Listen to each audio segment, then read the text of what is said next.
il est midi. Anne Godagno avec vous, bienvenue dans ce journal. Depuis très tôt ce matin, des citoyens bloquent les accès au dépôt Total du port pétrolier de Wandre à Liège, vêtus de gilets jaunes. Ils sont quelques dizaines, moins qu'ils ne l'espéraient. Leur action empêche non seulement l'accès au dépôt pétrolier, mais aussi aux entreprises voisines et même aux installations du contrôle technique automobile. Ces gilets jaunes ont répondu aux appels lancés via les réseaux sociaux pour protester contre le prix des carburants. Leurs motifs d'insatisfaction sont toutefois variés et ils affichent pour l'instant une grande détermination. Martial Gillot les a rencontrés. Tous les matins, on doit se lever, on doit aller travailler, on doit utiliser notre voiture, on doit payer nos taxes, on doit payer tout. Et à un moment, vous n'avez même plus assez avec votre salaire. Ça devient dur pour beaucoup de monde, quoi. On n'est pas là que pour l'essence, c'est la goutte d'eau qui fait déborder le vase, mais il y a tout, quoi. Pour notre avenir, en fait, pour notre avenir, l'avenir de nos enfants, et pour qu'on arrête de tout nous supprimer, d'augmenter le coût de tout. Moi, je suis arrivé à 2h du matin. Et vous comptez rester jusque quand ? Oh, je ne sais pas, je verrai bien. Quand la fatigue me guettera, mais de toute façon, on fait une tournante, quoi. Faut qu'il y ait tout le tour du monde ici, quoi. Moi, je suis arrivé à 8h. Et en fonction de comment ça se passe, on restera tant qu'on peut, quoi. Les jours prochains aussi. Ouais, tout à fait. Demain, on sera là, dimanche, on sera là, et s'il faut, plus. Et on restera jusqu'au moment où on aura gagné le coup. Une action similaire se déroule en ce moment à Sclessin, toujours en région liégeoise, donc à Feluy, dans le Hainaut, et à Vierde, près de Namur. C'est de France qu'est parti le mouvement des Gilets jaunes. On s'attend d'ailleurs à d'importants blocages demain. En France, où certaines mairies ont d'ailleurs décidé d'apporter leur soutien aux manifestants. C'est le cas de la mairie de Morbecque, dans le Nord. Le maire a pris l'initiative d'installer une grande affiche en forme de gilet jaune sur la façade de l'hôtel de ville. Le maire qui déclare vouloir relayer le ras-le-bol des gens. Actualité politique chez nous, Conseil des ministres ce matin, et cette déclaration du vice-premier, le CDNV, Chris Peeters. Pour lui, la Belgique ne peut se retrouver dans le camp des pays qui refusent de signer le pacte des Nations Unies sur les migrations. Nous ne voulons pas nous retrouver dans le groupe où il y a la Hongrie, la Roumanie ou d'autres pays qui refusent donc d'approuver ce texte. Voilà ce qu'il a déclaré. On sait que les réticences à approuver le texte précisément se trouvent du côté de la NVA. Dans l'actualité internationale, le bilan de l'incendie qui ravage le nord de la Californie s'est alourdi à 63 morts et le pire est à craindre. Le nombre de personnes portées disparues s'élève désormais à 630 personnes. C'est ce qu'a annoncé hier soir le shérif de la région touchée par les incendies. C'est une nouvelle fois à moi de remplir cette triste mission, de vous dire que nous venons de retrouver 7 corps supplémentaires dans les décombres. D'autre part, le nombre de personnes disparues est maintenant de 631, c'est-à-dire 500 de plus qu'hier. Il faut que je vous explique comment, en une nuit, cela a pu changer autant. D'une part, les gens continuent à nous appeler. Donc notre standard récolte de nouvelles informations. Et d'autre part, on travaille aussi sur tous les appels d'urgence qu'on a reçus et enregistrés la semaine dernière, au plus fort de la catastrophe. Les gens appelaient les secours, donc on a cette immense base de données et d'informations qu'on continue d'explorer. Cet incendie est le plus meurtrier de l'histoire de la Californie. Le président Donald Trump est attendu sur place demain. Theresa May va-t-elle être confrontée à une nouvelle démission au sein de son gouvernement ? Selon les médias britanniques, l'influent ministre de l'Environnement pourrait à son tour claquer la porte. Theresa May tente de convaincre les uns et les autres de voter le projet d'accord sur le Brexit, mais ça coince. Outre l'hostilité prévisible de l'opposition, elle doit aussi faire face à certains députés de son propre parti, des députés qui tentent d'organiser un vote de défiance contre elle, un vote qui pourrait déjà avoir lieu mardi prochain. Je vous souhaite une belle journée. Retrouvez toute l'info sur rtbf.be.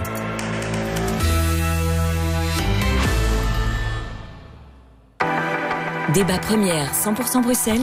Geoffroy Fabré.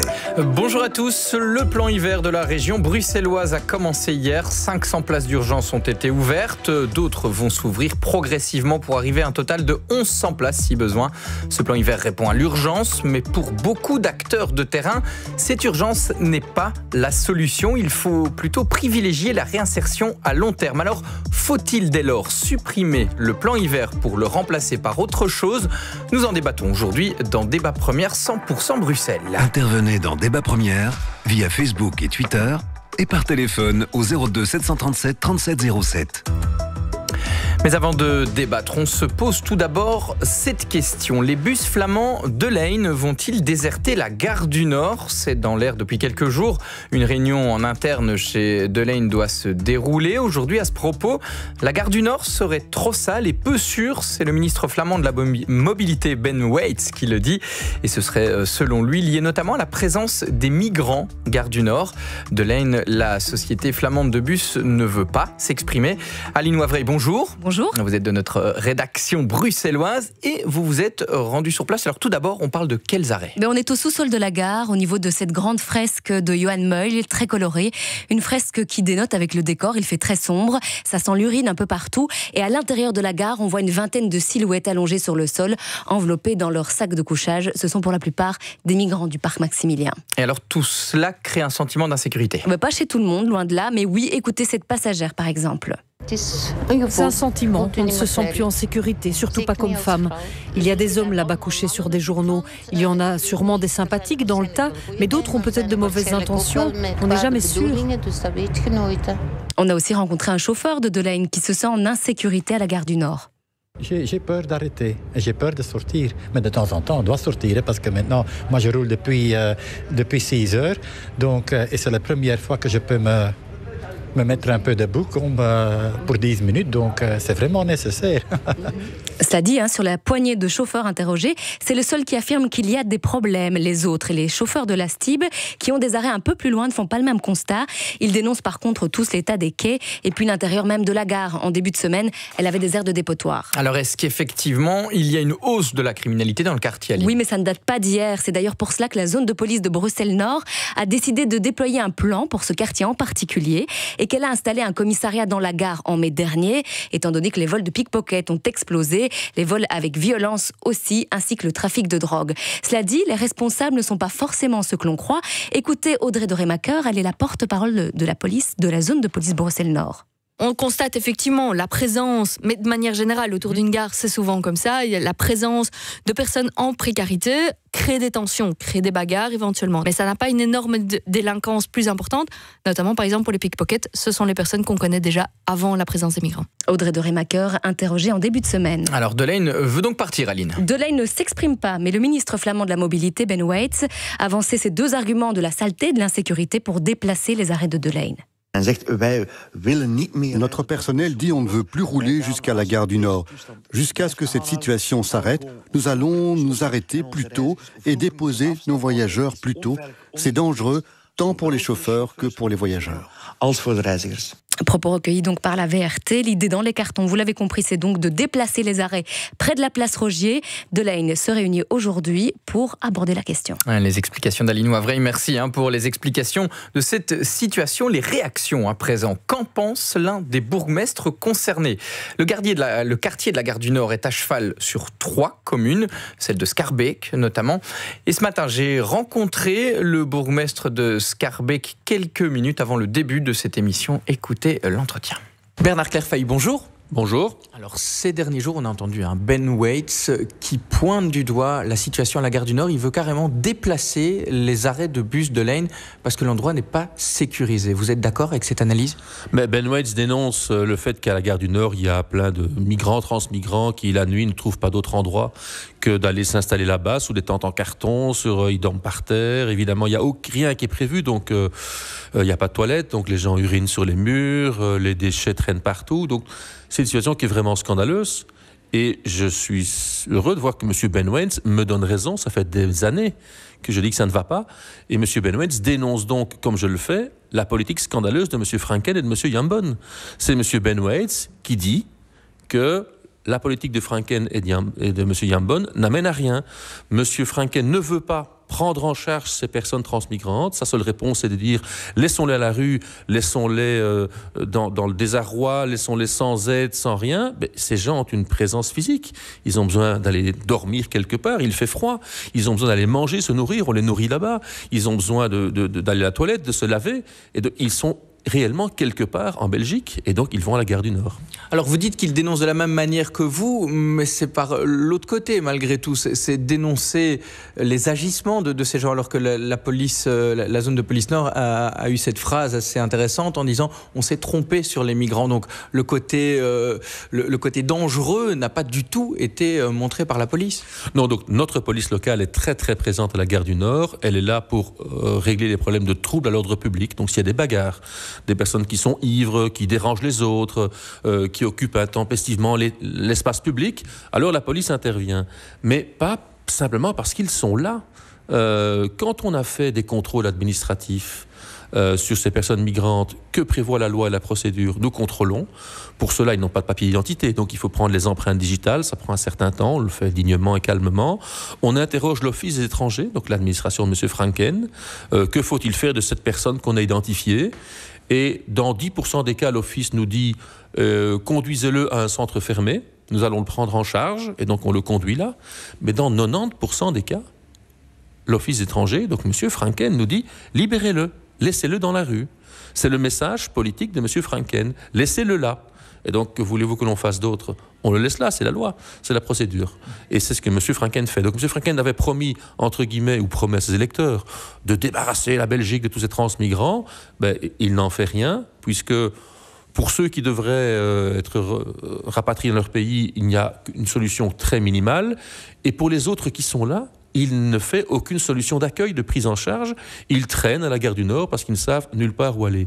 Et pire, M. Jambon fait pire encore, puisque M. Jambon écoute l'appel des bourgmestres des communes de Flandre qui se plaignent de ces présences importantes de migrants sur les parkings d'autoroutes en Flandre. Il envoie la police fédérale, ils les prennent, ils les attrapent, ils les ramènent à Bruxelles à Stenokerzeel, ils font ce même contrôle, ils interrogent l'office étranger, dans 90% des cas, on les libère, et donc on les met en camionnette, et on les amène devant l'office étranger, au boulevard du Roi Albert II, près de la gare du Nord et du parc Maximilien, et on les lâche là. Donc M. Jambon attrape tous les transmigrants de Belgique, et quand M. Franken ne sait pas les prendre en charge, on les concentre autour de la gare du Nord. Et donc ça crée cette situation insupportable pour tous les gens qui sont là, de voir ces personnes qui errent et qui cherchent à survivre dans des conditions difficiles. Et la situation est malgré tout intenable, ce constat, ça vous l'avez. Il y a aussi, on parle de saleté notamment autour de la gare du Nord. Ce constat, vous le faites aussi. Alors je vous confirme qu'il n'y a pas, comme le dit la police, il n'y a pas de violence majeure qui est créée par ces personnes qui sont là, un cas ou l'autre, mais pas de manière majeure et principale. Les problèmes d'insécurité à la gare du Nord sont créés par des personnes qui sont légalement sur le territoire, qui parfois volent des bagages aux voyageurs des lignes de bus ou des choses comme ça. Mais ce n'est pas la présence des migrants. La présence des migrants crée plutôt un sentiment une sorte de pression qui est peut-être dérangeante parce qu'ils sont là nombreux, ils attendent, ils n'ont rien à faire, ils traînent par terre. Certains boivent et sont alcoolisés, ça peut poser des petits problèmes, mais c'est plutôt une gêne générale qu'un trouble à l'ordre public. Avec l'hiver qui vient d'arriver, avec le froid qui vient d'arriver, et comme les centres d'accueil ne sont pas encore ouverts, alors on vient d'avoir un afflux cette dernière semaine de personnes qui cherchent un abri pour se mettre sous les auvents de la gare du Nord et alentour. Donc ça crée maintenant un grave problème. J'espère que les centres hivernaux seront très vite fonctionnels et qu'on puisse offrir alors là-bas une solution pour ces gens. Et voilà donc pour la réaction du bourgmestre Défi de Schaerbeek, Bernard Clairfailly, réaction recueillie peu de temps avant cette émission. Vous l'avez entendu, hein, Bernard Clairfailly parlait du plan hiver. On en débat justement dans quelques minutes, mais tout d'abord une petite pause et on revient juste après. Intervenez dans Débat Première via Facebook et Twitter et par téléphone au 02 737 37 07. Débat Première, midi 13h. Puis vint Daikin. Daikin fait des pompes à chaleur qui utilisent l'air extérieur pour rafraîchir les maisons et pour les chauffer. Daikin, airco et chauffage innovant. Il était une fois Alain fait le malin. Ouais, c'est vrai. Qui poussait toujours le bouchon un peu loin. Et quand il enfila des patins, à force de faire le malin, il s'est vite retrouvé dans le ravin. Aïe! Poignet cassé, il alla en urgence à l'hôpital. Vissé, broché, plâtré, ce ne fut bientôt qu'un lointain souvenir. Mais après la fracture, vint la facture, qui lui coûta aussi un os. Pour éviter les mauvaises surprises après, consultez votre mutualité avant. Partenamut répond à vos questions au 0800 61 216. Partenamut, on vous simplifie la santé. On a tous une bonne raison d'aller chez Intermarché. Moi, c'est pour la semaine complètement dingue. Et vous avez raison, du 1 plus 1 gratuit, 2 plus 2 gratuit et même du 2 plus 3 gratuit. Attendez, 2 plus 3 gratuit ? Si je comprends bien, on reçoit plus que ce qu'on achète. Absolument. Et pour en profiter, c'est maintenant ou jamais. Intermarché, tous unis contre la vie chère. Ouvert dimanche et jours fériés. À toutes les fans de beauté, fans de make-up, fans de parfum et de soins, en ce moment, moins 15% sur tous les coffrets. Planète Parfum, fan de beauté. Aussi sur planèteparfum.com. Et ce sera un feu de joie. Benabar est de retour à Bruxelles pour un concert exclusif. C'est le début de la suite. Le 15 décembre au Palais 12 dans une configuration théâtre inédite. On s'en fout, on n'y va pas, on a qu'à en première partie, Laurent Lamarca. Info ticketmaster.be avec la 2 et la première. Midi 13h, débat première. Le plan hiver bruxellois donc commencé hier progressivement jusqu'à 1100 places supplémentaires vont pouvoir être ouvertes cet hiver. L'urgence est-elle la solution pour l'aide aux sans-abri ? Faut-il au contraire supprimer ce plan hiver car il n'apporte pas de solution à long terme ? On en débat dans un instant, mais d'abord une petite pause musicale. Temetan, t'as tout quitté.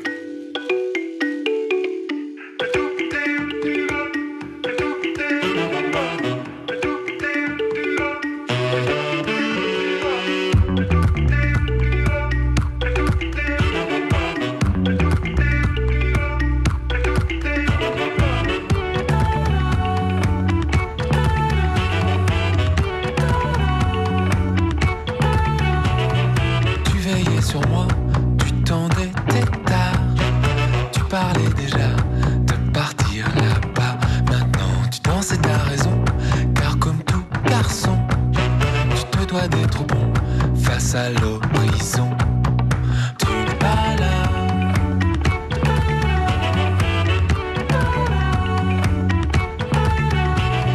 Tu n'es pas là.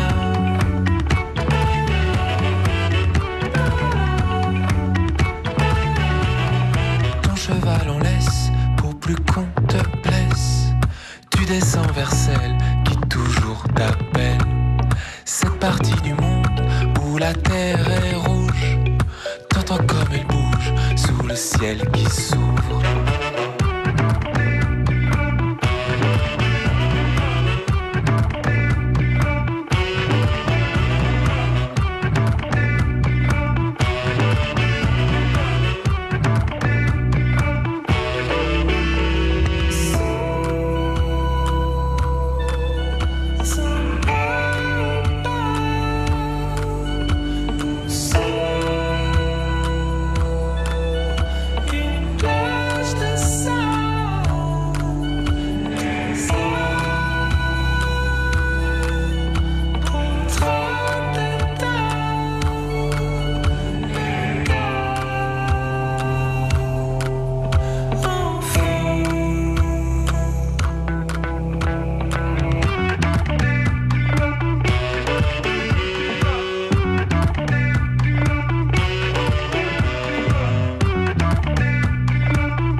Un titre des Bruxellois de Temetan. Le plan hiver a commencé hier. Faut-il le poursuivre ? Faut-il le modifier ? On en débat juste après ça.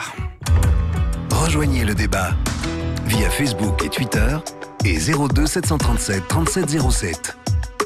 Midi 13h. Débat première. Économisez jusqu'à 50% avec l'assurance auto au kilomètre. Calculez votre bénéfice sur coronadirect.be. Corona Direct Assurance. Directement assuré, directement rassuré. Un coup, avec un petit coup de fil à Wondercar, c'est vite oublié. Trouvez votre centre de carrosserie Wondercar sur wondercar.be. À chaque fois que je me dis que je vais faire du sport, il y a une petite voix qui me dit « Oh, c'est quand même plus chouette les séries télé que les séries d'abdos, non ?» À l'Aspria, nous vous motivons à bouger par la variété des activités proposées, comme le fitness, la piscine, le spa, les cours collectifs, mais aussi grâce à nos experts santé qui élaborent votre programme bien-être sur mesure. Inscrivez-vous dès maintenant à l'Aspria Royal La Rasante, Louise ou Arlois et recevez un mois gratuit. Alors, sport ou canapé ? À vous de choisir. sur aspria.com. Péconic, c'est le paiement mobile tout simple. Déjà chez plus de 50 000 commerçants. Bientôt chez vous? Regardez vite sur péconic.be. Aldi est ce que certains en disent. Il y a des bons vivants qui prétendent « les vins chez Aldi, ils sont trop bon marché pour être bons ». Ce n'est pas vrai. Les sommeliers de Aldi mettent toute leur expertise à sélectionner de bons vins, abordables, mais sans compromis sur la qualité. C'est ce qui vient encore d'être confirmé par les critiques, les concours et les tests gustatifs. Découvrez tous les résultats sur qualitéprouvée.be ou mieux encore, goûtez vous-même. Aldi, pour que chaque jour soit particulier. Notre savoir-faire se déguste avec sagesse. La première. L'esprit clair. Et ce midi, dans Débat Première 100% bruxellois, on s'intéresse donc au plan hiver d'aide aux sans-abri. On en débat avec nos invités, tous des acteurs de terrain. François Bertrand, bonjour. Bonjour. Vous travaillez à la Strada, le centre d'appui au secteur d'aide aux sans-abri. La Strada qui vient de publier un vaste rapport sur ce plan hiver. On y reviendra. Christine Van Essen, bonjour. Bonjour. Alors, vous êtes multicasquette, vous êtes directrice de l'AMA, la Fédération des maisons d'accueil et des services d'aide aux sans-abri. Vous êtes également administratrice du SAMU social. Mourad Karakaoglou, bonjour. Bonjour. Alors, vous êtes le directeur de Pierre d'Angle, une ASBL qui offre toute l'année une 50aine de places aux sans-abri. Ça fait plus de 30 ans que vous êtes actif, en tout cas Pierre d'Angle est actif dans le secteur à Bruxelles. Et enfin, Médicassou, bonjour. Bonjour. Alors vous êtes l'un des fondateurs de cette plateforme citoyenne Welcome Refugees et vous gérez notamment la porte d'Ulysse. On va commencer avec vous, Christine Van Essen. Je vais vous demander d'enfiler votre casquette du SAMU social pour parler de l'actualité. Donc hier, c'était l'ouverture de ce plan hiver à Bruxelles. Concrètement, c'est le SAMU social qui a lancé, on peut dire, les hostilités. Voilà, donc le SAMU social qui est financé pour le dispositif hivernal par la COCOM, la Commission communautaire commune, et va ouvrir progressivement ses places d'hébergement d'ici la fin de l'année pour pouvoir être justement dans une ouverture progressive par rapport à la demande d'hébergement qui est faite au niveau des personnes sans abri. Et hier soir, le tout premier dispositif a ouvert ses places, donc il s'agit de 300 places supplémentaires par rapport aux places d'hébergement agréées et structurelles du SAMU social, habituel du SAMU social. Et donc, les places ont été... donc, les personnes ont pu se présenter au dispositif et il n'y a pas eu de refus hier soir. Donc, toutes les personnes qui ont fait une demande d'hébergement hier soir ont pu dormir pendant cette nuit dans le dispositif SAMU social. C'est un peu le principe, ça, du plan hiver. Chaque jour, c'est une victoire quand il n'y a pas de refus. C'est a priori un peu le principe. Après ça, on part aussi du principe que toutes les personnes sont libres de se rendre dans un dispositif. Et donc, c'est vrai qu'en tant que service, l'objectif, c'est d'être le plus en adéquation avec la demande. Donc, s'il y a beaucoup de demandes, on essaye d'ouvrir des places d'hébergement en corrélation avec ce nombre de personnes qui font la demande. Et quand ce n'est pas possible, on essaye de trouver des solutions alternatives. Et voilà, donc pour le moment...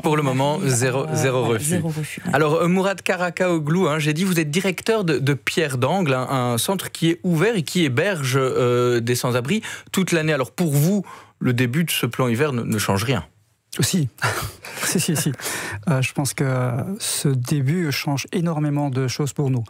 Avant tout, j'aimerais mettre un peu en contexte juste avant. Et donc, quand il n'y a pas de plan hiver, on refuse globalement devant notre porte environ 30 à 40 personnes. Par jour. Et donc ici, avec l'ouverture, donc on participe aussi à ce dispositif de différentes façons. Mais la première, c'est pouvoir inscrire ce que nos partenaires du SAMU appellent les vulnérables. Et donc on avait déjà inscrit une dizaine de personnes donc, qui viennent régulièrement à Pierre d'Angle dans ce dispositif-là. Donc une prise en charge quand même à longue durée par rapport à notre hébergement d'urgence. Parce que chez vous, c'est un système, peut-être pour le préciser aux auditeurs, il y a une loterie, on dit. S'il n'y a pas de place, il faut bien choisir les gens et c'est le hasard qui fait, sauf peut-être pour des personnes plus faibles, comment ça fonctionne ? C'est extrêmement compliqué à expliquer. Je vais revenir peut-être en arrière si j'ai un peu de temps. Et donc Pierre d'Angle existe maintenant, comme vous l'avez dit, il y a 30 ans. Il y a 30 ans, il a été créé à l'initiative de citoyens, un peu comme ce qui se passe actuellement, donc choqués par ce qu'ils voient à la gare de Midi, etc. Donc vraiment cette visibilité de la pauvreté, ils se mettent à réfléchir à comment faire. Et puis, première initiative, deuxième initiative, et la troisième, avec le soutien de la région, de la COCOM. Et puis, ils ouvrent Pierre d'Angle, avec, dès le départ, 24 lits.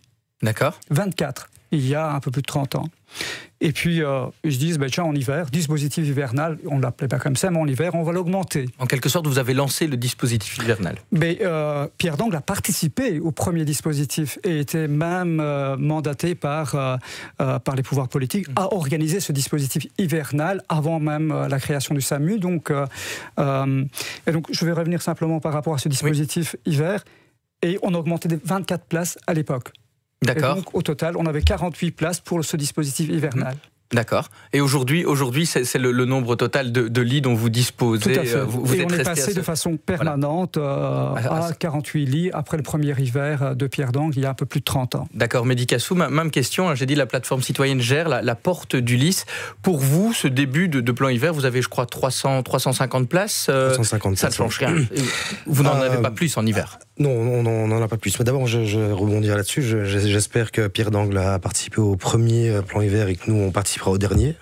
C'est la première chose. Ensuite, oui, ça change pas grand-chose en pratique, si ce n'est que, effectivement, maintenant que le SAMU social va augmenter son dispositif, on va pouvoir orienter plus de personnes vers leur dispositif. Alors, on prend les chiffres de la soirée d'hier. On a accueilli effectivement 350 personnes. Vous êtes complet, vous. Voilà, on est complet. Il y a aussi, et c'est là que c'est important, il faut rappeler les familles qui accueillent à travers la Belgique. Et donc hier, on était au total à 686 personnes hébergées. Donc il faut pouvoir se projeter un instant, imaginer, comme d'aucuns le disent, qu'à un moment donné, ce mouvement citoyen s'essouffle complètement. Et bien subitement, on aurait près de 300 personnes supplémentaires qu'il faudrait héberger. Donc évidemment, savoir que des places, et qu'on va arriver à 1100 places au total du côté du SAMU social, a un côté rassurant. SAMU social et plan hiver fédéral, on y reviendra. Justement, ça me donne une transition. François Bertrand, avec l'Astrada, vous avez étudié de près ce plan hiver. On a un petit peu l'impression que le problème, c'est il y a beaucoup d'acteurs, parce qu'on parle du SAMU social, on va aller jusqu'à 800 places, mais il y a également le plan hiver fédéral avec le consortium qui permet 300 places. On entend la porte du Lys, 350 places. Il y a une multitude d'acteurs. Est-ce que ça ne complique pas les choses ? Alors en fait, c'est à la fois un problème et un atout, je dirais. Donc dans l'étude qu'on a réalisée l'année dernière sur le plan hiver, ce qu'on voit, c'est que c'est vrai que pour la première fois, le changement, c'est cette arrivée de citoyens qui s'impliquent. Mais on l'a vu avant avec les autres acteurs. Quelque part, ici, on a autour de la table 50 ans de militance. Donc on a Pierre d'Angle il y a 30 ans, mais on a aussi Lama qui fêtait ses 50 ans. C'était juste après 68. Donc chacun apporte sa propre philosophie de travail et c'est aussi ça la richesse. Donc, et c'est ce qu'on pointe dans notre rapport, c'est que c'est une diversité d'approches du travail social qui a un renouvellement sans cesse. À côté de ça, la difficulté, c'est effectivement la coordination et la concertation avec l'ensemble de ces acteurs qui est pour nous vraiment une nécessité pour pouvoir alors avoir une action de qualité sur le terrain. Et je parlais aussi pour les gens qui en ont besoin. Est-ce qu'ils savent bien à qui s'adresser au final ? Alors, effectivement, là, c'est tout le rôle de l'Astrada aussi en termes d'amener des outils d'information, que ce soit aux travailleurs sociaux du secteur, mais aussi aux usagers eux-mêmes, pour pouvoir leur dire, voilà ce qui existe en termes d'offres, vers où ils peuvent s'adresser, puisqu'évidemment, il n'y a pas que l'hébergement, il y a aussi tout le travail en journée qui est très important. Le plan hiver, tel qu'on l'a connu dans le passé, et bon, pour la prochaine période, c'est aussi un moment où on met tout un faisceau de services, de personnes, de travailleurs sociaux autour de la personne pour résoudre les situations. C'est ça, tous autour de la table, vous voyez ici, mais j'imagine pendant ce plan hiver, vous communiquez beaucoup. Est-ce que vous téléphonez en disant moi j'ai plus de place, est-ce que toi tu en as ? Comment ça se passe, Christine Van Essen ? Donc, je pense que non seulement il y a des communications de service à service ou de personnes, de travailleurs à travailleurs, mais il y a encore deux espaces de rencontres plus formels qui existent. Le premier, c'est le comité de coordination hiver qui est piloté par le SAMU social depuis quelques hivers. C'est un mandat qui lui a été donné pour justement mettre autour de la table les différents opérateurs de l'hiver à Bruxelles, donc aussi bien au niveau du pouvoir politique de la COCOM que du fédéral. C'est toujours très complexe. Oui, c'est très compliqué au niveau régional. Mais en tout cas, c'est vrai que ce comité de coordination qui se réunit une fois par mois permet de faire le point sur les difficultés. Sont présents dans ce comité de coordination notamment des acteurs en lien avec la STIB, puisqu'on sait que des personnes sans abri se retrouvent la journée à la STIB, et donc il faut bien effectivement leur permettre de trouver des solutions pour dormir le soir. Sont présents aussi des acteurs de la journée, et donc là c'est le deuxième acteur qui est actif en hiver, c'est le dispositif hiver 86 400 dont on parlera d'ici quelques instants. On revient pour la suite de ce débat et l'avenir de ce plan hiver. Mais tout d'abord, il est 12h30, on s'informe avec vous, Camille Toussaint. Bonjour. Bonjour à tous. Depuis ce matin, quelques dizaines de citoyens bloquent les accès au dépôt Total du port pétrolier de Wandre à Liège. Vêtus de gilets jaunes, ils ont répondu aux appels lancés via les réseaux sociaux pour protester contre le prix des carburants. À Sclessin et à Feluy, des actions similaires sont en cours. Nous entendrons notamment la réaction du ministre de l'Intérieur, Yann Yambon, dans le journal. La signature du pacte de l'ONU sur les migrations continue de faire débat. Ce matin, le vice-premier ministre, Chris Peters, a plaidé pour que notre pays signe ce texte. Nous ne voulons pas nous retrouver dans le groupe où il y a la Hongrie, la Roumanie ou d'autres pays qui refusent de signer, a-t-il déclaré. On sait que les réticences se trouvent chez nous du côté de l'ANVA. Enfin, au Royaume-Uni, la première ministre Theresa May pourrait faire face à une nouvelle démission au sein de son gouvernement. En tout cas, selon les médias britanniques, le ministre de l'Environnement est prêt à claquer la porte.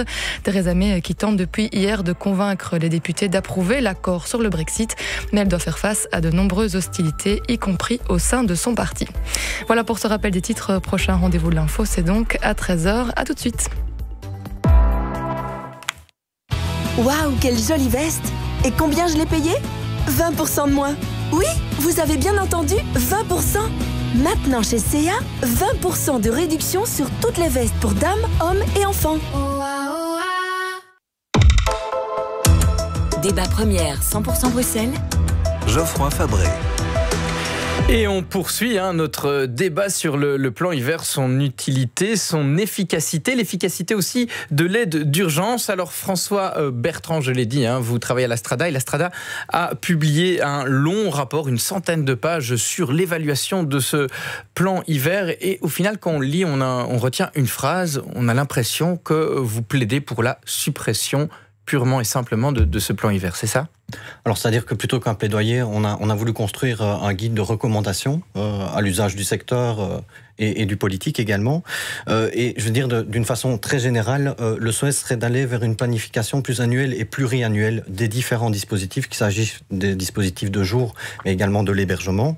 Et peut-être vraiment en synthèse, dans les grands points clés, une balise qu'on pose en conclusion, on en a une première qui est de cadrer en fait la place de l'urgence et de la crise et d'en faire en fait un moment particulier durant lequel on tente de réaccrocher aux droits, même aux droits minimaux, comme l'aide médicale urgente, les personnes qui sollicitent les différents services. Durant le plan hiver, vous voulez dire ? Durant des périodes de crise qui peuvent être de la chaleur, qui peuvent être une épidémie de grippe ou... Tout à fait, donc on le voit vraiment au sens large. Ça peut être effectivement pendant une vague de grand froid, mais ça peut être à d'autres moments de l'année, de mettre les acteurs autour de la personne et trouver des solutions. Le deuxième aspect qu'on pointait comme balise, c'est une meilleure planification et coordination entre les différents acteurs, pour ne pas qu'il y ait trop de chevauchement, on le disait tout à l'heure. Et la troisième chose, c'est peut-être pérenniser et renforcer aussi la démarche évaluative et d'analyse au service du secteur, mais aussi pour guider et voir comment planifier à terme mieux. D'accord, je vais vous demander de réagir. J'ai lu dans ce rapport un témoignage, Mourad Karakaoglou, je vous demanderai de réagir à ça. Donc, c'est le témoignage d'un sans-abri. Il dit « Sans rire, pour moi, l'hiver, c'est pour ainsi dire Byzance. Tout est prévu, tu as des douches, des repas, la journée, tu peux aller à l'îlot, le soir, tu as ta place à Botanique, tranquille.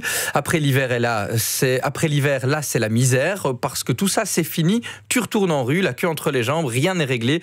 Tu as croisé des assistantes sociales plutôt sympas, mais c'est pas ça, rien n'a changé. C'est le quotidien. Une fois que le plan hiver est fini, vous retrouvez les gens que vous avez pu aiguiller peut-être, mais vous vous retrouvez avec un pic de refus, c'est un peu ça ? Je vais simplement, je trouve que le témoignage est assez intéressant, c'est ce qu'on entend régulièrement. Et donc, une fois que le plan hiver commence, effectivement, il y a 5 mois. 5 mois où les personnes ont accès à la sécurité, donc à un toit, à un logement, dans la mesure du possible. Et donc il est arrivé aussi que les personnes se retrouvent, si on n'est pas arrivé à une pleine capacité d'ouverture des places. Et donc maintenant, je ne sais pas si c'est Byzance. Et donc se retrouver... C'est le témoignage.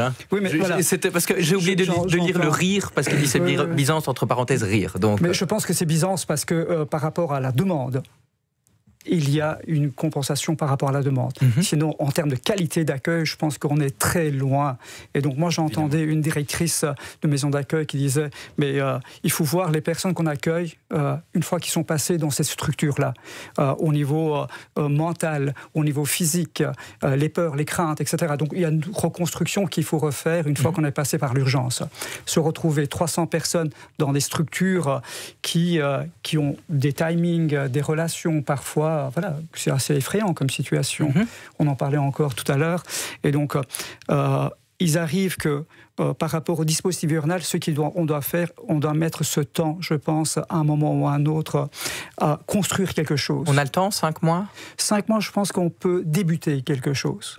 Mais le problème majeur, c'est que cet élément de sécurité, donc le logement avant tout, disparaît.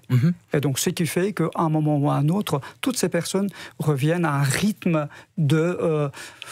d'insécurité. Et donc Byzance... Oui, le Byzance avec rire, je le précise, oui, je crois qu'il y avait de l'ironie.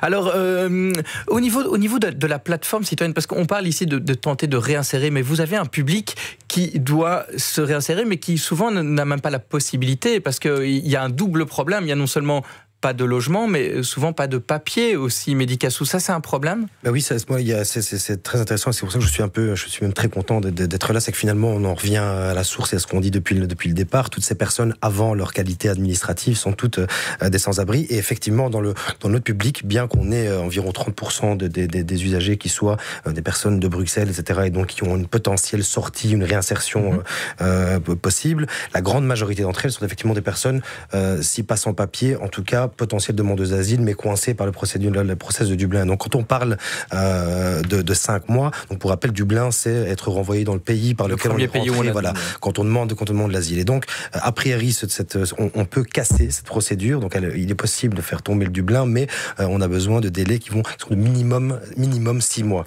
Et donc, même avec toute la meilleure volonté du monde, si on devait être bloqué pendant la période hivernale et commencer dès le jour 1 avec chacune de ces personnes qui accepteraient de rester sur le territoire, la durée évidemment ne permettrait pas de le faire. Et donc c'est vrai que très, très content d'un point de vue matériel, et je rejoins un petit peu le côté Byzance pour rire, quand on compare et quand on compare évidemment le lieu où dormaient ces personnes avant qu'on intervienne, le parc Maximilien dans la boue, etc. Ça peut, dans l'esprit d'aucun... Oui, c'est ça, c'est le Byzance par rapport à autre chose. C'est le Byzance par rapport au néant, par rapport à ce qu'il y a de plus dégueulasse. Mais...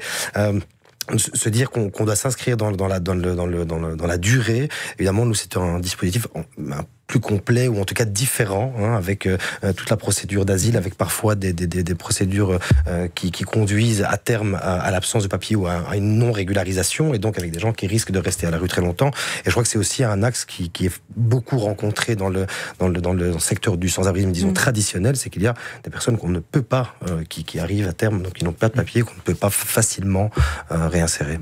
Christine Van Essen pour l'AMA ou le SAMU social, c'est selon. Et donc pour bien comprendre aussi, je pense qu'on est face dans notre secteur dit de l'aide aux sans-abri à une multiplicité de publics. Ça va des personnes qui sont isolées sans enfants, aux couples, aux familles avec enfants, avec des papiers belges ou européens ou qui sont en demande d'asile. Et donc on est notre secteur, moi je dis souvent, c'est le dernier filet avant plus rien. Et pourtant déjà pour certains c'est déjà plus rien notre secteur. Donc on est dépendant de tout ce qui se passe en amont de notre secteur. Nous on fait notre boulot. On est un petit peu ce sparadrap qu'on va essayer de mettre pour colmater les brèches. Et malgré tout il y a encore des personnes qui passent en dehors du filet. Mais tout ce qui devrait être fait en amont, de meilleur finalement au niveau, comme tu l'as dit Mehdi, au niveau de la procédure Dublin. Il y a des procédures en Belgique qui devraient pouvoir être mises en place pour pouvoir de manière soit exceptionnelle, soit de manière structurelle, casser cette procédure parce que c'est possible juridiquement de mettre en place des solutions, en tout cas de reconnaissance de statut pour des personnes qui seraient demandeuses d'asile. Au niveau européen et de la migration intra-européenne dont on parle peu, mais qui est un vrai problème en Europe, avec notamment des familles et des familles nombreuses que d'aucuns appellent des familles roms. Ces familles ont de grosses difficultés à trouver une situation administrative en Belgique et donc de facto n'arrivent pas à trouver un logement, un emploi, etc., etc., etc. Et donc il faudrait pouvoir trouver des solutions juridiques pérennes pour toutes ces familles, pour pouvoir ensuite trouver des solutions de long terme. Et ces solutions de long terme, je rappelle quand même que ici, nous, notre secteur est un secteur de l'hébergement, donc on propose un accueil et un hébergement de courte à longue durée selon, mais on n'a pas encore résolu la question du logement. Pour paraphraser le Premier ministre qui disait « job, job, job », faisons du logement, logement, logement. Le principe du housing first. Mais oui. Le principe du housing first. Alors, évidemment. toujours avec ce souci de timing, François Bertrand, dans votre rapport, on a aussi, je crois, le nombre de gens qu'on perd de vue, qu'on a pu accompagner durant le plan hiver, et ensuite, à la fin du plan hiver, c'est fini, l'accompagnement repasse à zéro. C'est un petit peu le témoignage. On entendait, on a rencontré des assistantes sociales bien sympathiques, mais après, il n'y a plus rien. On perd comme ça des gens de vue chaque année ? Alors plus rien peut-être pas, non. C'est-à-dire que les personnes vont se retourner vers le secteur, mais qui se retrouvent avec des moyens plus réduits sur le reste de l'année. Donc c'est plutôt là qu'il y a le souci. Maintenant, au niveau des chiffres proprement dit, la Strada réalise également un dénombrement. Et ce qu'on voit, c'est qu'il y a une augmentation du phénomène de personnes qui se retrouvent à la rue ou qui se retrouvent en situation de mal logement. Donc en 2010, ils étaient 1944. En 2017, lors du dernier dénombrement, ils étaient 3386. Donc on voit qu'il y a vraiment une augmentation de personnes en situation de grande précarité. C'est un constat d'échec de ces plans, du secteur. Est-ce que c'est un constat d'échec qu'on prend, ça ? D'échec, non, peut-être pas, parce qu'il y a vraiment une offre qui est mise en place. Mais je pense que le débat c'est fort. C'est une question, c'est un échec personnel.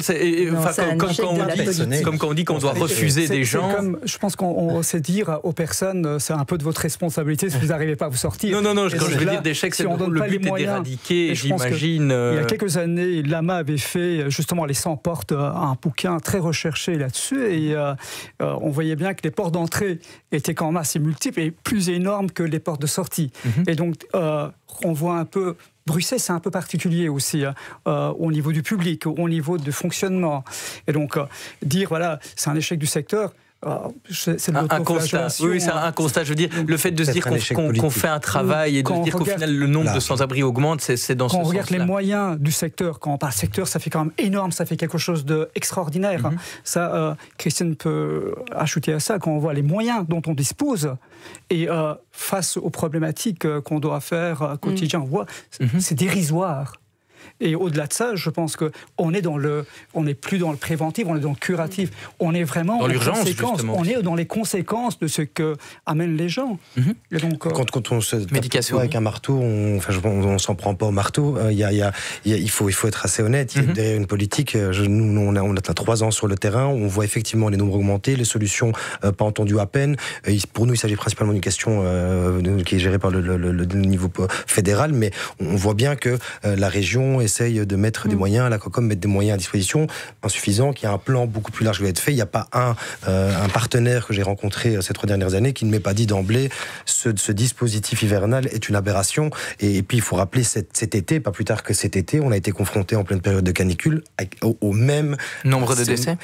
Je n'ai pas les chiffres des décès, mais aux mêmes conditions de vie absolument dramatiques que celles qu'on rencontre en hiver, avec les mêmes difficultés derrière, les dispositifs qui ne pouvaient pas accueillir, protéger de la chaleur. Donc il y a effectivement derrière un manque, je pense, je ne sais pas si c'est un manque de volonté, on ne va pas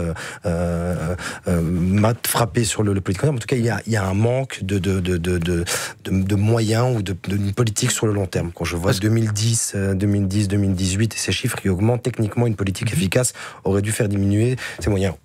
peu importe finalement les travailleurs ou les dispositifs existants. Vous considérez plus comme des rustines dans ce cas-là alors ? Totalement. On parlait d'une pour la plateforme, c'est clair. Je veux dire, on a plutôt une volonté de disparaître. On l'espère et on l'espérait. Être aujourd'hui assis avec le reste du secteur, les uns 50 ans, un demi-siècle, d'autres 30 ans, et devoir être autour de la table, c'est assez étonnant, sachant que à la base, on espérait attirer l'attention sur un problème et que des solutions politiques soient amenées.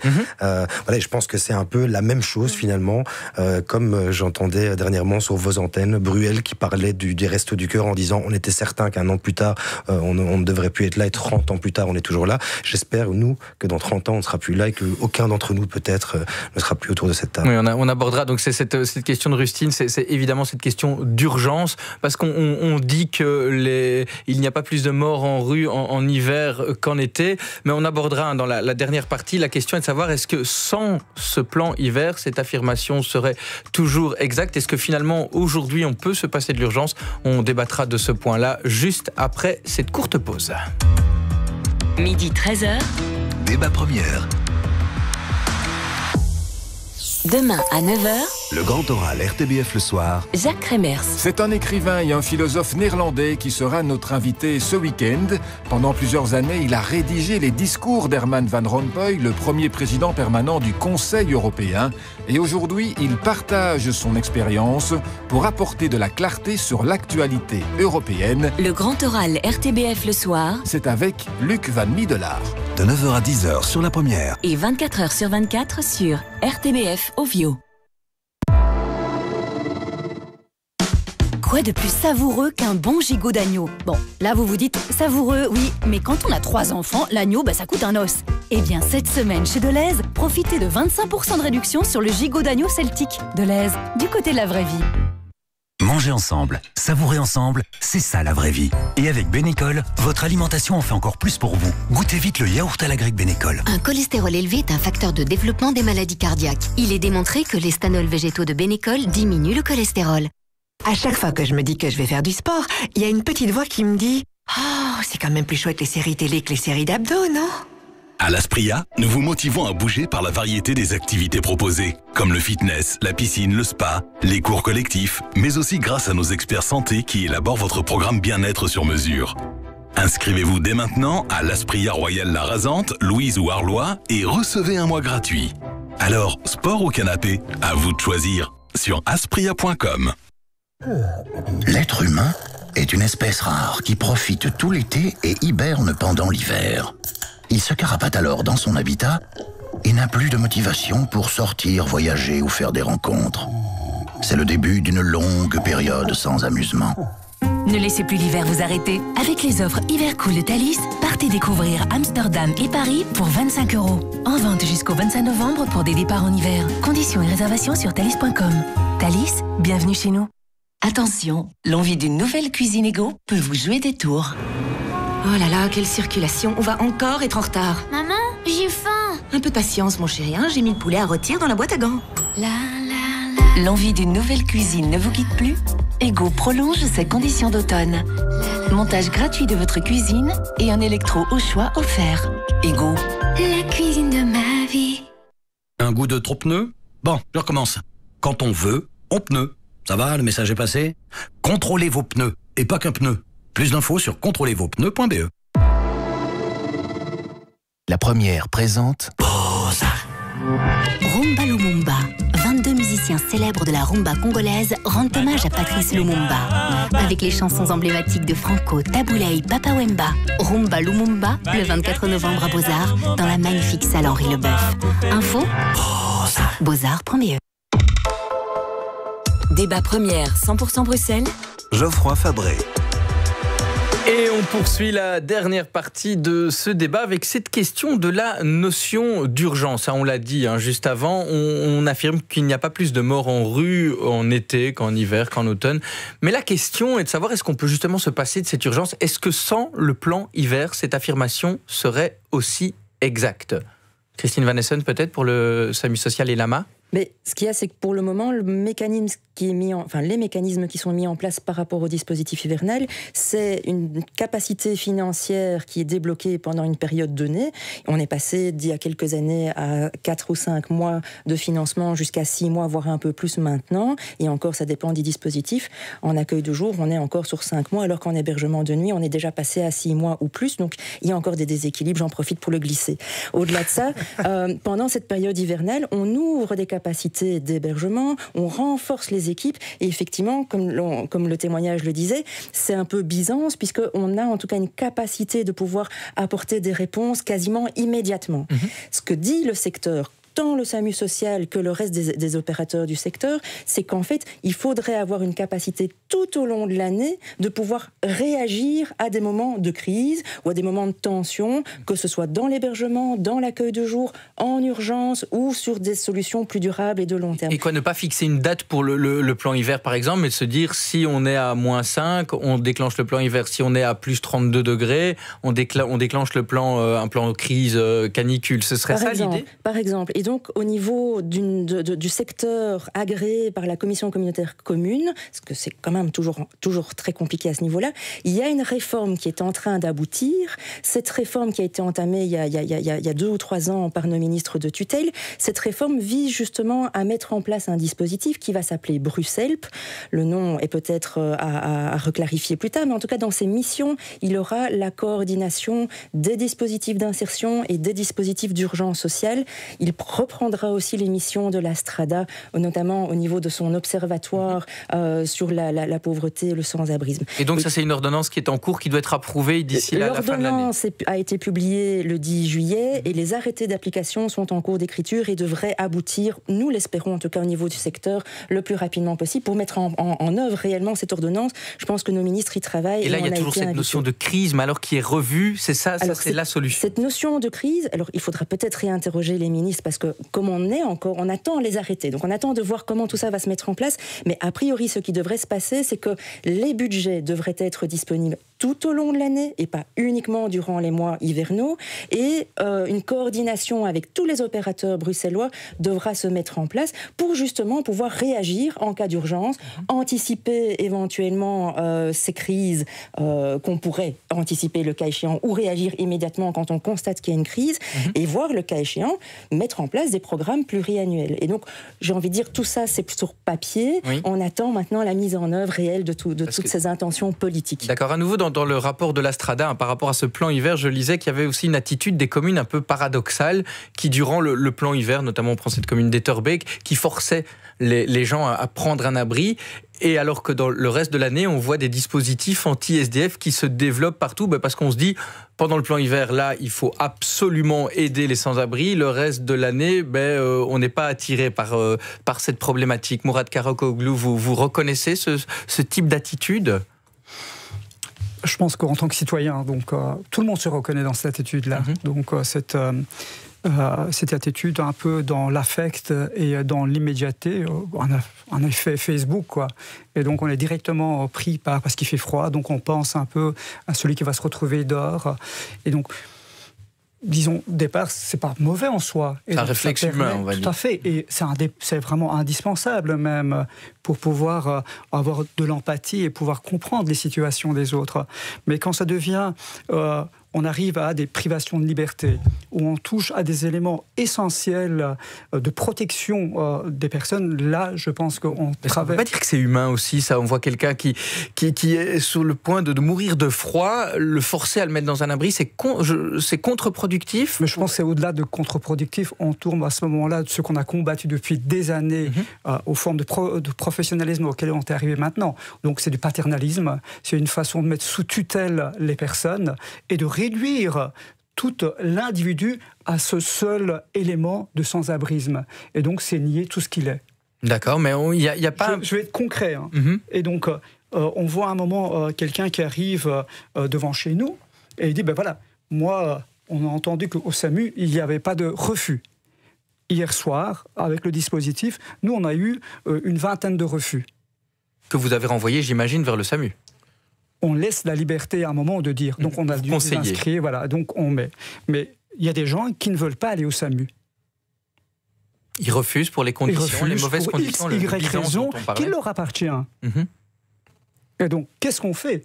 Donc, on va obliger les gens de force à les prendre, à les mettre en sécurité ou autre chose. Il faut voir la situation de danger, non ? Je pense que la limite est extrêmement... Est-ce que c'est à nous à l'évaluer ? Et donc, je veux simplement revenir à la question de l'urgence, au-delà de cette question, sinon on risque de noyer le débat. Oui. Et donc, la question de l'urgence, c'est quoi ? Et donc, ça, pour moi, c'est se poser la question de qu'est-ce que doit être l'urgence dans le secteur ? Et donc, à travers ça, quelle est la fonction de l'urgence ? Des structures d'urgence, ça doit être vraiment une étape. Et l'urgence ne peut pas se limiter à l'hiver, c'est un peu ça, il y a différents types d'urgence. Éviter aussi de l'universalisme de tous les services. D'accord. Il y a l'aberration aussi. L'année dernière, c'était une grande nouveauté pour nous, mais on était voisins du dispositif fédéral dont on n'a pas encore parlé. On était voisins, donc la plateforme citoyenne avec le consortium du plan fédéral. Le consortium du plan fédéral. Et effectivement, il se terminait un mois plus tôt que le plan régional. Et donc, on s'est retrouvés confrontés à un dispositif famille dans lequel toute une série de personnes avaient été accueillies dans l'urgence, donc l'importance de l'urgence, mais qui étaient en voie d'insertion, de réinsertion, en tout cas avec un suivi plus important et qui, du jour au lendemain, sous couvert d'un agenda, d'un calendrier, à qui on a annoncé que soudainement leur hébergement, leur accueil et leur orientation, leur suivi allait s'arrêter. L'urgence était terminée. L'urgence était terminée. Il a fallu travailler à l'époque avec le SAMU social, se remettre à négocier des budgets, etc.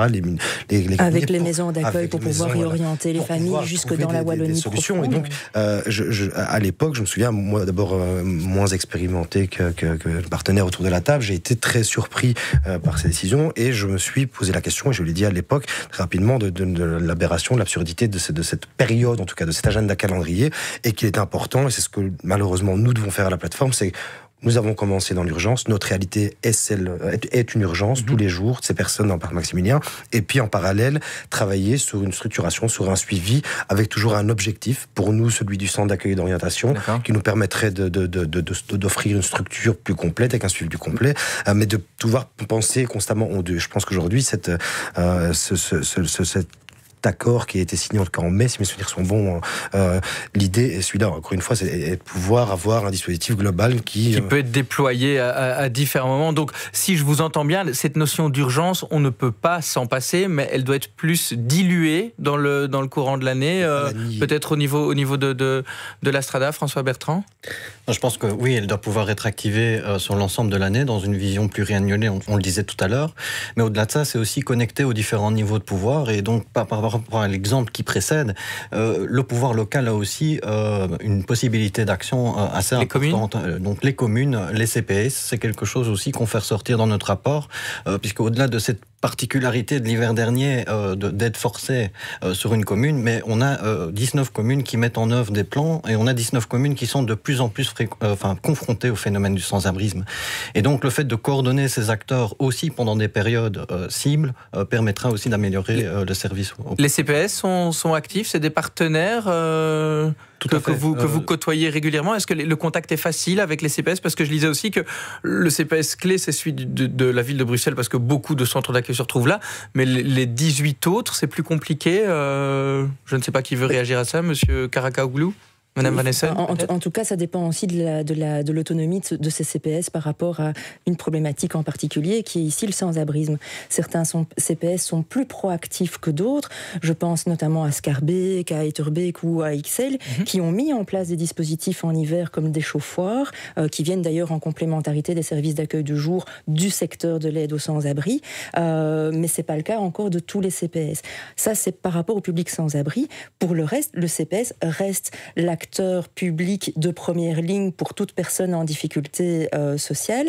Et donc, qu'il s'agisse de proposer une adresse de référence, qu'il s'agisse de proposer une aide financière ou une aide matérielle à des personnes en difficulté, le CPS reste un acteur important. Mais là, à nouveau, il faut une situation légale. Il faut des papiers pour pouvoir s'adresser au CPS. Ça dépend de la latitude du CPS et du conseil du CPS. Par exemple, sur les AMU, l'aide médicale d'urgence, il ne faut pas de papier et l'urgence fait...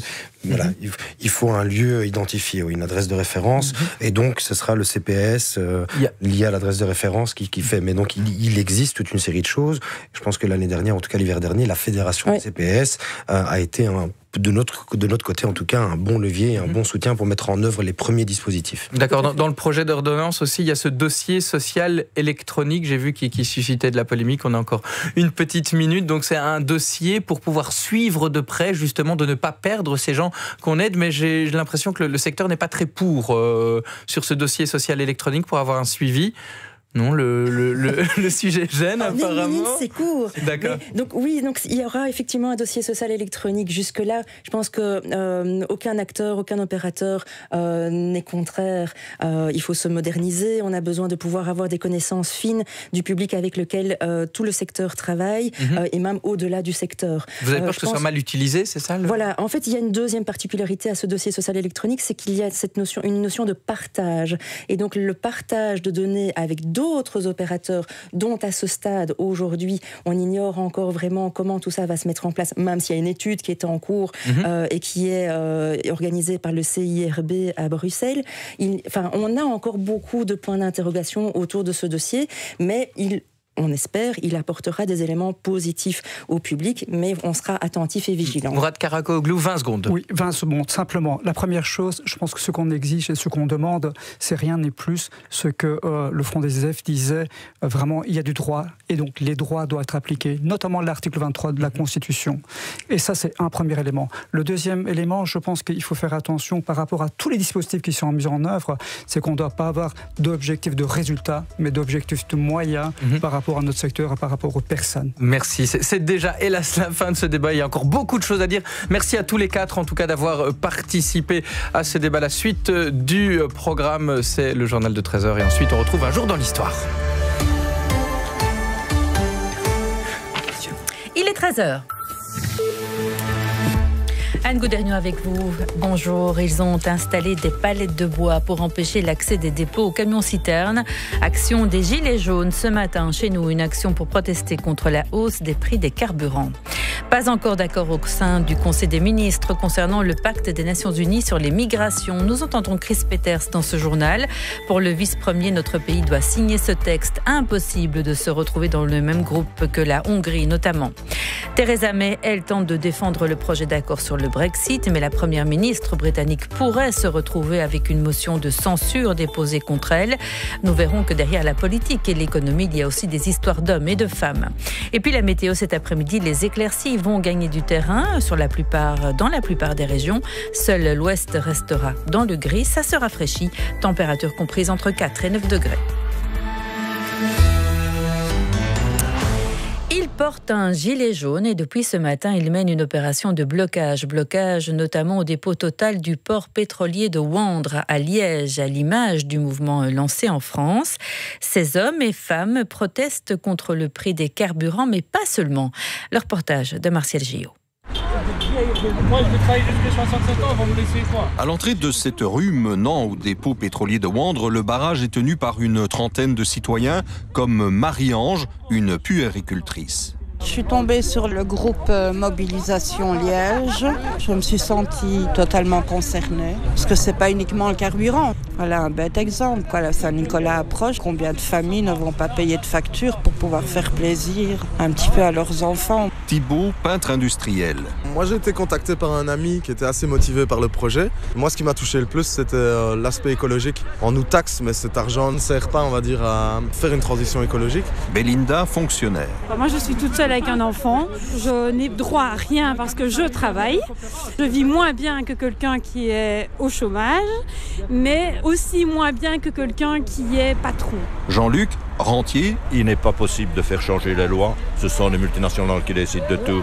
On dit qu'on augmente le mazout pour diminuer les pollutions.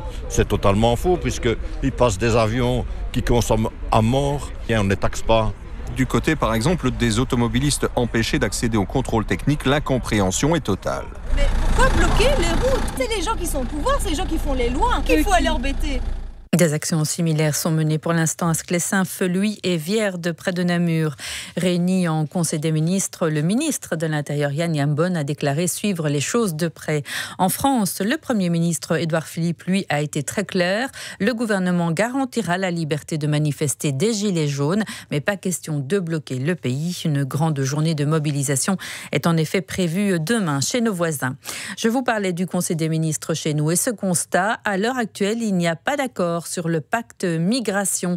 La NVA rechigne toujours à signer alors que d'autres partis le veulent. La discussion va se poursuivre. Chris Peters, vice-premier ministre CDNV. Nous avons discuté hier soir et aujourd'hui encore et il y a 2 éléments essentiels. Premièrement, des éléments juridiques qu'il faut clarifier car il y a beaucoup de fake news, de désinformation sur ce texte. Par exemple, quand on dit que si le pacte est conclu, il faudra adapter la loi belge, c'est faux. La loi belge confirme tout ce qui est dans ce pacte, c'est important. Sur aucun point, la loi belge ne devra être modifiée. Et deuxièmement, il a été convenu de regarder ce que pensent d'autres pays, mais je l'ai déjà dit par le passé, en ce qui me concerne, nous ne devons pas être dans le même wagon que des pays comme la Hongrie ou la Roumanie ou d'autres qui ont dit qu'ils n'allaient pas approuver ce texte. Des propos recueillis par Famia Van Eekhout en septembre à la tribune des Nations Unies. Le Premier ministre Charles Michel s'était engagé à approuver ce texte. Depuis plusieurs pays européens, dont la Hongrie, mais aussi l'Autriche, ont fait marche arrière. La politique d'accueil en Belgique, de la Belgique, est parfois un peu chaotique face à une augmentation du nombre de demandeurs d'asile. Depuis l'été, le secrétaire d'État à la migration et à l'asile, Theo Franken, annonce que certains centres d'accueil qui devaient théoriquement fermer vont finalement rester ouverts. C'est le cas à Namur, au centre de la Croix-Rouge de Belgrade. Fabienne Ferrir, directrice adjointe du centre. Le 23 septembre, on était une 50aine de résidents et on nous a demandé de réaccueillir. Et aujourd'hui, on est à 360. Et le réaccueil a été difficile parce que les gens arrivaient en par quart de 40, 35 en une fois. Donc on a dû réabsorber très très vite beaucoup de monde et avec une équipe qui était déjà à moitié partie puisque le centre fermait, donc les gens ont retrouvé du travail ailleurs, donc on devait remobiliser tout le monde autour de l'accueil. On a énormément de langues dans notre centre. Voilà, on avait une équipe qui était très équilibrée à ce niveau-là, donc maintenant on doit la recomposer, rechercher des gens qui ont différentes connaissances en langue, différentes capacités, différentes expérience et donc c'est pas simple. Une interview de Benjamin Braun, le centre de la Croix-Rouge à Namur, où la participation citoyenne est effectivement très importante. Le traitement des dossiers des personnes handicapées va être amélioré. C'est ce qu'annonce Zuel Demir, la secrétaire d'État en charge du département. Elle a annoncé que 2,5 millions d'euros allaient être dégagés pour atteindre cet objectif. Il faut dire que depuis de nombreux mois, au sein de l'administration chargée de traiter les dossiers, les difficultés se sont accumulées. Patrick Michel. Les délais pour gérer les dossiers ne sont plus respectés. Les services sont fréquemment injoignables par téléphone. Les causes de ces dysfonctionnements sont connues. Depuis 2014, le personnel chargé de gérer les dossiers a baissé de 20% et parmi ces départs, de nombreux médecins statutaires partis à la pension. Si rien ne change d'ici 2 ans, eh bien la moitié de ce personnel très qualifié aura quitté l'administration. À ce problème structurel est venue s'ajouter une réorganisation du service avec l'implémentation d'un logiciel inadapté. En janvier dernier, devant l'état de crise du service, le syndicat CGSP a déposé un préavis de grève, ce qui a provoqué l'ouverture de négociations. Aujourd'hui, Zuel Demir annonce un accord. Le budget débloqué permettra de conserver les 38 temps pleins déjà engagés, auxquels viendront s'ajouter 28 équivalents temps plein. Reste le problème informatique pour lequel Zuel Demir doit encore obtenir un feu vert du Conseil des ministres. C'est une inauguration symbolique qui a lieu ce vendredi en tout début d'après-midi, celle de la nouvelle liaison ferroviaire entre plusieurs grandes villes wallonnes et Paris. Une solution de remplacement à la liaison directe entre la Wallonie et Paris, stoppée en 2015 et qui reliait directement et quotidiennement Liège, Namur, Charleroi, Mons à la capitale française. Le nouveau parcours, une solution avec correspondance, devra faire ses preuves, Yves de Caluet. Paris à 3h20 de Namur, à 2h50 de Charleroi et 2h30 de Mons, ce sera possible dès le 9 décembre prochain. Il faudra relier Maubeuge ou Aulnoy-Emery, puis changer de train pour Paris. Cette solution, c'est celle du compromis. Depuis la fin de la liaison Thalys en 2015, pour des pseudo-raisons techniques, les Wallons sont privés d'une liaison directe et rapide avec Paris.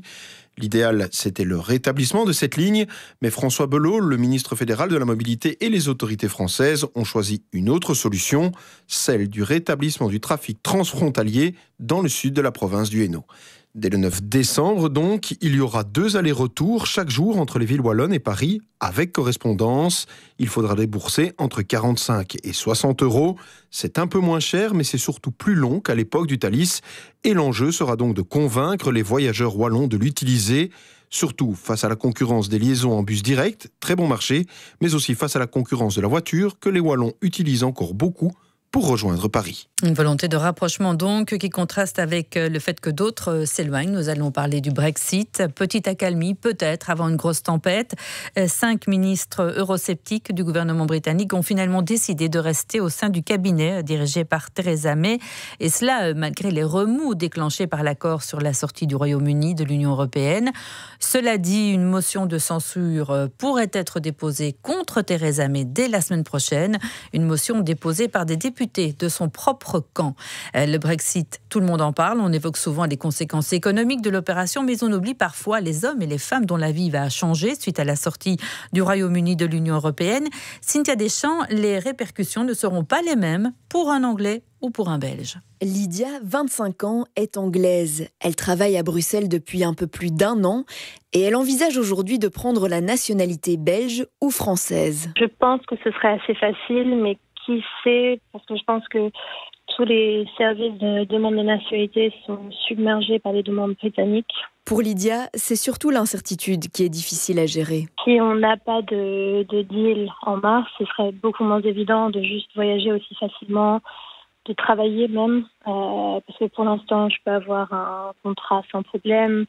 Mais après mars, on ne sait pas ce qui va se passer. Julien, au contraire, n'est pas très inquiet.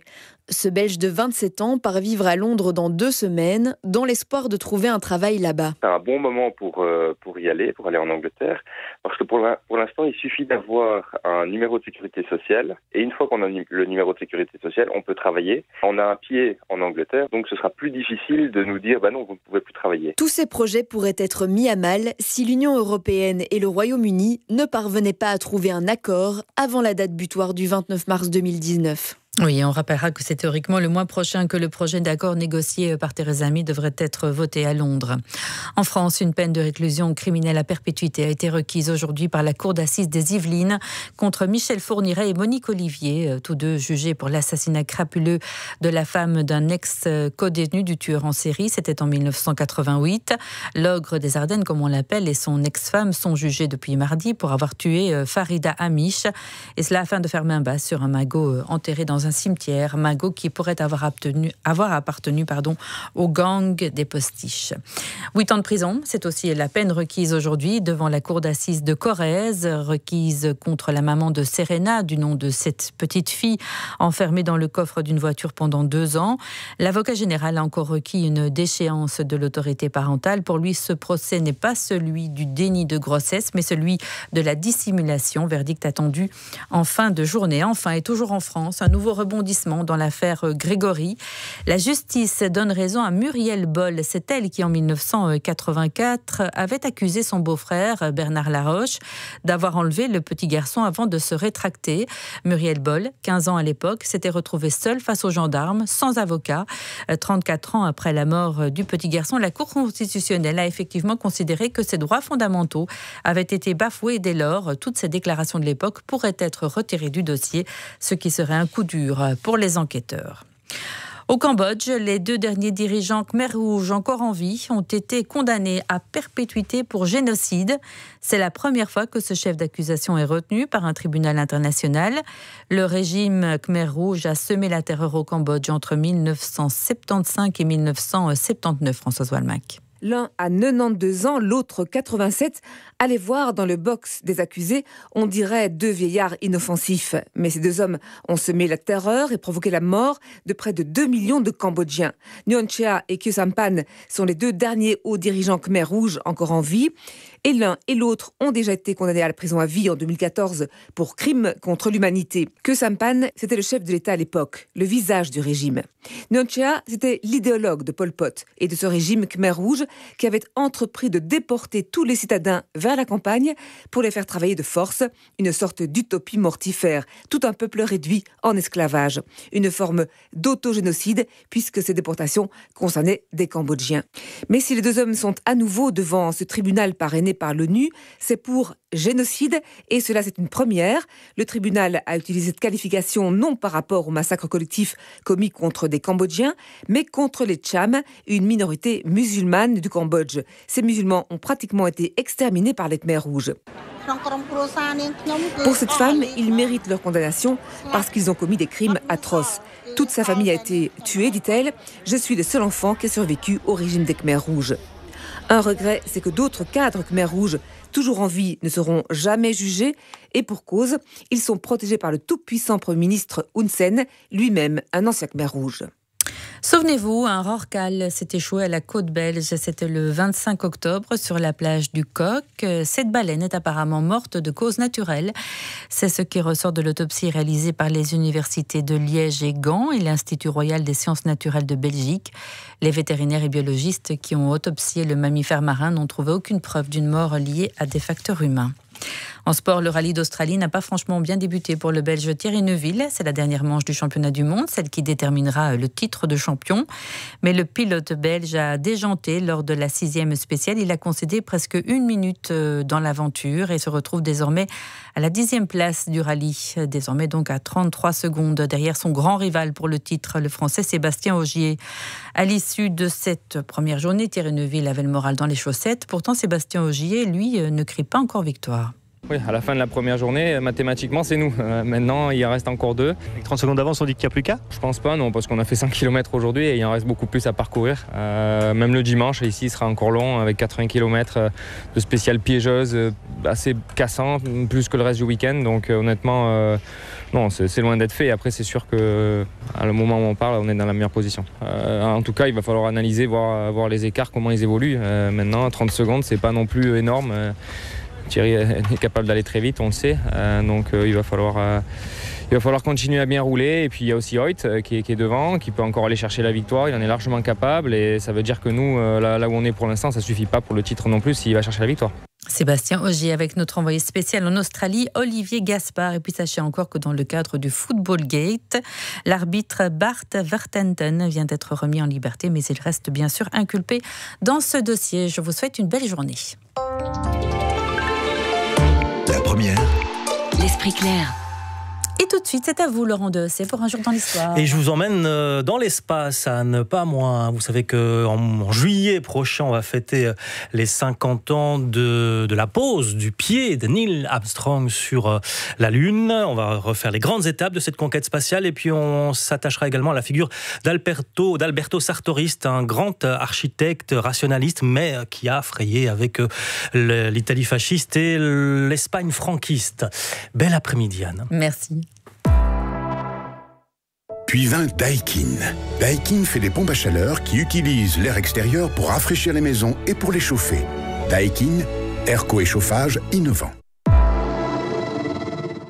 Salut voisine, alors ça y est, les travaux commencent ? Oui, on fait isoler le toit. Le service public de Wallonie nous a donné un tas d'excellents conseils. Maintenant, on fonce. Mais comment tu as obtenu toutes ces infos ? Tu as le choix en ligne sur wallonie.be ou via les 10 espaces Wallonie pour un accompagnement personnalisé. Il y a aussi le numéro gratuit, le 1718. Ok. Tu peux aussi t'abonner à Vivre la Wallonie et suivre les actus, les événements, découvrir des dossiers, des concours. Merci voisine, et bravo. Logement, énergie, fiscalité, mobilité, le service public de Wallonie est là pour vous. Parcourez wallonie.be. On a tous une bonne raison d'aller chez Intermarché. Moi, c'est pour la semaine complètement dingue. Et vous avez raison, du 1+1 gratuit, 2+2 gratuit et même du 2+3 gratuit. Attendez, 2+3 gratuit ? Si je comprends bien, on reçoit plus que ce qu'on achète. Absolument. Et pour en profiter, c'est maintenant ou jamais. Intermarché, tous unis contre la vie chère. Ouvert dimanche et jours fériés. Shopping. Avec le parking gratuit du Wallue Shopping, venez shopper sans compter. Désormais, tous les jeudis, vendredis et samedis, à partir de 17h, le parking du shopping est gratuit. Shopping. Wallue Shopping. Vous allez skier cette année ? Ayez le bon réflexe pour choisir et préparer votre matériel. Il existe à Wavre un lieu unique et convivial, animé par une équipe de professionnels passionnés. L'atelier du ski. Un service personnalisé et des prix givrés d'ouverture de saison sur les skis, chaussures, vestes et pantalons. L'atelier du ski à Wavre. Toutes les infos sur martinsport.be. Choisir votre plat dans ce restaurant thaï, ça vous prendra bien 5 minutes. Et le 214 ? Mais ça pique aussi, hein. Oh, Savoir si vous pouvez payer votre assurance auto moins cher ne vous prendra dès maintenant que 5 minutes. Faites le test sur touringassurance.be. L'assurance auto est un produit de Touring Assurance SA. Limite et conditions sur touringassurance.be. Payconic, c'est le paiement mobile tout simple. Et en Belgique, de plus en plus de commerçants le proposent. Ils sont aujourd'hui 52 021. Non, 22 déjà. Attendez, ça va vite. 52 023. Et ça continue, hein. Alors, pharmacie, librairie ou boucherie, offrir à vos clients le paiement via smartphone avec Payconic, c'est une bonne affaire pour votre affaire. Regardez vite sur payconic.be. Ah, déjà 52 024. 52 025. La première présente à la Villa en Pin, Beyond Borders, une exposition qui réunit 40 artistes contemporains et les œuvres originales de Anish Kapoor, François Morellet, Rebecca Horn, Mounir Fatmi, Tony Cragg, Yanis Kounelis. Beyond Borders à la Fondation Bogossian, Villa en Pin, jusqu'au 24 février. Avec la participation de la Libre Belgique.